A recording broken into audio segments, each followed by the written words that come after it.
Hello and welcome to episode 2 of Overwatch Champions. This series is produced and sponsored by BreakTheGame.net. For the latest news and information on the biggest names and events in esports and more videos like this one, head over to our website.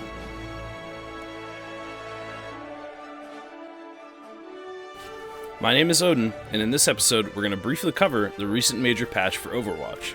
A fair amount has changed, and everybody's favorite cowboy is back in full force. This patch introduces some balance adjustments, as well as the new hero, Ana. Ana is a long-range support and damage hybrid that brings a lot to the table. Her impressive kit allows her to remove an enemy from the fight for up to 6 seconds, prevent enemy healing, damage and heal from a long distance, and a potent ultimate that turns an ally into a high-speed wrecking ball. In a recent announcement, Ana has actually been preemptively banned from the ESL Major. Not exactly surprising, but worth noting. After getting a good chance to test Ana, the general consensus is that she will be a staple to a lot of team lineups, and most pro players agree that she'll be either A or S tier. Combined with the shift in the meta, you could probably expect to see a whole lot of her. So let's quickly talk about the balance changes. First up, McCree. The clock strikes high noon once again as McCree finds himself back as a staple to teams. Since the nerf to Fan the Hammer, he's been a questionable pick, often replaced by Soldier 76, who covers all the bases with a self-heal and a somewhat more reliable ultimate. With the lack of McCree's long-range coverage, Soldier's sustainability all but removed the cowboy from competitive play. In this patch, however, McCree had the range of his Peacekeeper increased, allowing him to better fit the role of mid-range skirmisher with a potent close-range disable. With this buff, McCree is back to being a powerhouse in the hands of players with great aim.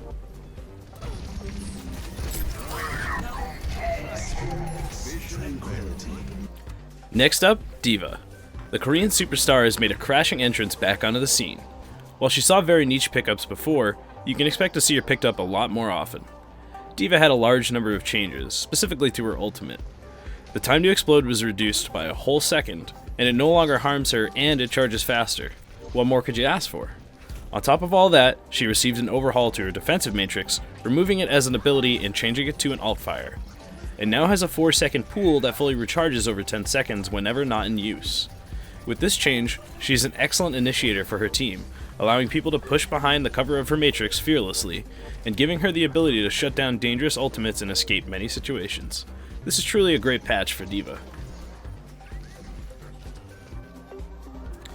Mercy went through some interesting changes. In the PTR, her damage buff was boosted to 50%, allowing McCree to one-shot headshot opponents while boosted. After some consideration, the boost was reverted to 30%, and Mercy's ultimate charge was increased, meaning it now takes more healing and damage boosting to fully charge. Last but not least, a nice quality of life change for Mercy made it so that she could immediately use Guardian Angel to fly to an ally after using her ult, and it no longer immobilizes her when using it. This means, while it will be ready less frequently, it will be safer for her to use. Zenyatta is back with a vengeance. With a minor 5 damage nerf to his attack, but 50 increased shields, a 50% boost in healing and speed on his ultimate, and faster travel times on his Harmony and Discord orbs, Zen is in a fantastic spot. With McCree back on the scene, and a pretty heavy tank meta, Zen is a welcome addition in most setups. Expect to see him a lot more often.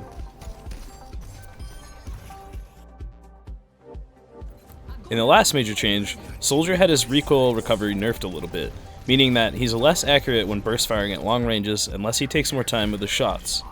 On the other end, however, with the changes to healing allowing it to build charge for self-healing, careful coordination will allow his ultimate to be available more frequently. So while his long-range potency is somewhat reduced, he will still be a very powerful hero.